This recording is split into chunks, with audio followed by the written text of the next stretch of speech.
ఆయన్ని ప్రశ్నిస్తూనే ఆయన ఒక ఎక్స్ మినిస్టరు అని చెప్పి గుర్తు చేసే ప్రయత్నం చేశారు.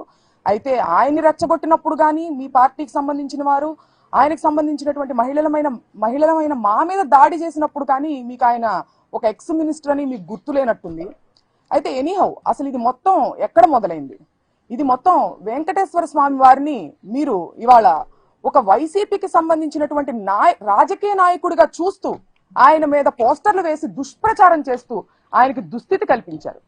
ఈ పాపాన్ని అంబటి రాంబాబు గారు ప్రశ్నిస్తూ ప్రజల్లోకి తీసుకెళ్తుంటే దాన్ని డైవర్ట్ చేసేదానికి ఇవాళ ఆయన్ని రెచ్చగొట్టి ఆయన మీద దాడులు చేసి ఆయన ఇంటికి సంబంధించినటువంటి మహిళలమైన మా మీద దాడి చేసి ఆయన్ని అరెస్ట్ చేసి 36 అక్రమ కేసులు ఇవాళ ఆయన మీద బనాయించి పీటీ వారెంట్లు వేస్తూ ఆయన్ని ఇబ్బంది పెట్టే ప్రయత్నం చేస్తున్నప్పటికీ నా ఆత్మస్థైర్యం నేను కోల్పోలేదు, న్యాయం మీద నాకు నమ్మకం ఉంది అని చెప్పి పార్టీని ఉత్సాహపరిచే పార్టీ శ్రేణులను అభిమానులను ఉత్సాహపరిచేటువంటి ప్రయత్నంలో భాగంగానే ఆ సైగలు చేశారు తప్పితే ఎదుటి వారి ఇంటి మీద దాడులు చేయమని సైగలు చేయలేదని కూడా ఇవాళ నేను గుర్తు చేస్తున్నాను. అసలు ఎందుకు తగ్గాలని కూడా నేను ప్రశ్నిస్తున్నాను. రెడ్డు బుక్కు రాజ్యాంగం ఇక్కడ జరుగుతుంది. ఒక ప్రజాస్వామ్యంలో నియంత పాలన జరుగుతుంది. ఇక్కడ డాక్టర్ అంబేద్కర్ గారు రాసినటువంటి రాజ్యాంగానికి విరుద్ధంగా మీరు రెడ్డు బుక్కు రాజ్యాంగం నడిపిస్తుంటే మిమ్మల్ని క్వశ్చన్ చేయకూడదా? మళ్ళీ ఒకసారి స్పష్టం చేస్తున్నాను, మీ అక్రమానికి మీ దౌర్జన్యానికి తగ్గేదే లేదు. అలాగే నాకు ఒక అనుమానం ఉందండి అనిత గారు, మీరు అసలు అన్నది అంబటి రాంబాబు గారినా లేకపోతే పరోక్షంగా లోకేష్ గారిని ఏమన్నా అన్నారా? ఎందుకంటే గతంలో ఆయన కూడా అలాంటి సైగలు చేయడం జరిగింది. మిమ్మల్ని తిరుపతి లడ్డూ విషయంలో అబద్ధాలు చెప్పమని ఏమన్నా ప్రెషర్ చేస్తుంటే ఆ ఫ్రస్ట్రేషన్ ని పరోక్షంగా మీరు ఆయన మీద చూపించినట్టు కూడా నాకు అనుమానం కలుగుతుంది.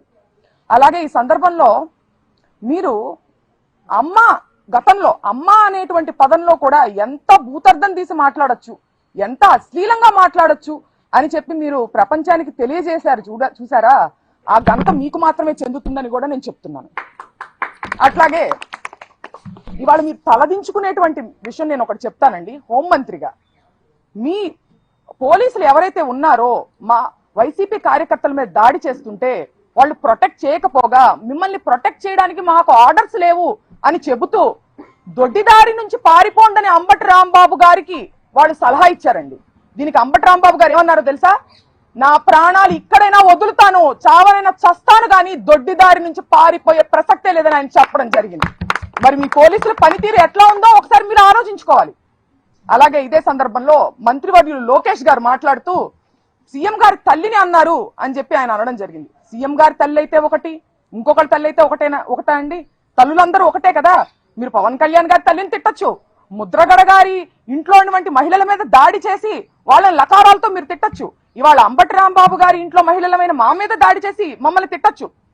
అలాగే నల్లపురెడ్డి ప్రసన్న కుమార్ రెడ్డి గారి ఇంటి మీద మీరు దాడి చేసి వాళ్ళ ఇంట్లో 90 ఏళ్ల వయసు ఉన్నటువంటి తల్లి గారి మీద దాడి చేసే ప్రయత్నం మీరు చేయొచ్చు. జోగి రమేష్ గారి ఇంట్లో మహిళలు లేరా అండి?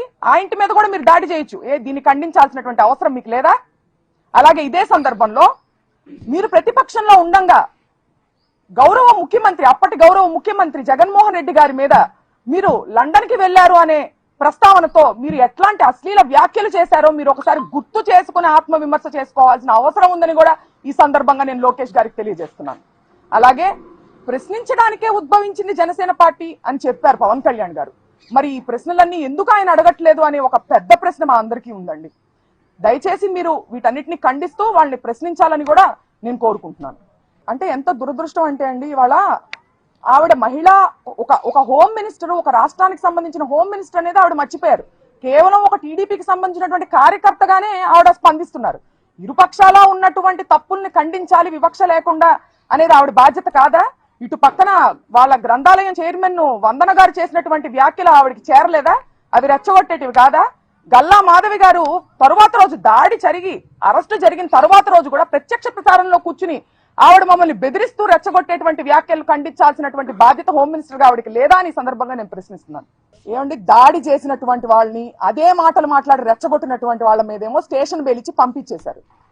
ఈయనేమో దాడి విక్టిమ్ నేమో తీసుకెళ్లి సెంట్రల్ జైల్లో పెట్టడం జరిగింది. ఎటువంటి యాక్షన్ తీసుకున్నారో మీరు చూడొచ్చు కదా, అక్కడ తెలుస్తుంది కదా. షేర్ చేయండి, లైక్ చేయండి, సబ్స్క్రైబ్ చేయండి. మరిన్ని వీడియోల కోసం బెల్ సింబల్ పై క్లిక్ చేయండి.